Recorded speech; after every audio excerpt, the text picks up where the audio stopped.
உழவர்கள் உயிர் காப்பீடு திட்டம் தமிழக அரசு அறிவிக்க வேண்டும் என்று தமிழ்நாடு காவிரி உழவர் பாதுகாப்பு சங்கம் வலியுறுத்தியுள்ளது. இது குறித்து அச்சங்கத்தின் செயலாளர் திரு சுவாமிமலை விமல்நாதன் அவர்கள் தமிழக அரசுக்கு கோரிக்கை விடுத்துள்ளார்கள். இதை களப்பணி உழவர்கள் வரவேற்றுள்ளனர். இது குறித்து அந்த அறிக்கையில் மேலும் தெரிவித்திருப்பதாவது: வேலை செய்யும் உழவர்களுக்கு பல இன்னல்கள், அதாவது மின்சாரம் தாக்குதல், பூச்சிக்கடி, மின்னல் தாக்கி உயிரிழப்பு, காயமடைதல், ஊனமடைதல் என ஏற்படுகிறது.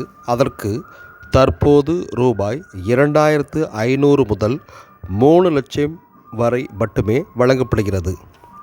அதை உயர்த்தி தற்போது மனிதாபிமானத்தோடு சிந்தித்து பரிசீலனை செய்து வேளாண் பணியில் ஈடுபடுகின்ற உழவர்களுக்கு உயிரிழப்பிற்கு ரூ.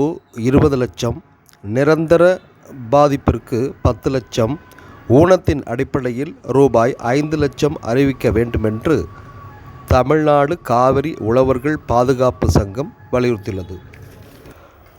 மேலும் இதுபோன்ற பாதிப்புகளுக்கு தீயணைப்புத்துறை, வனத்துறை அலுவலர்களுக்கு ரூபாய் 25 லட்சம் வரை இழப்பீடு உடனடியாக வழங்கப்படுகிறது என்றும் அறிக்கையில் சுட்டிக்காட்டப்பட்டுள்ளது.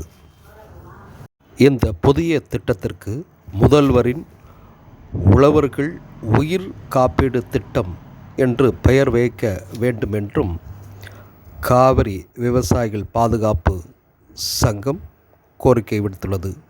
விவசாயிகள் சேற்றில் கால் வைத்தால்தான் நமக்கு வயிற்றுக்கு சோறு. நன்றி, வணக்கம்.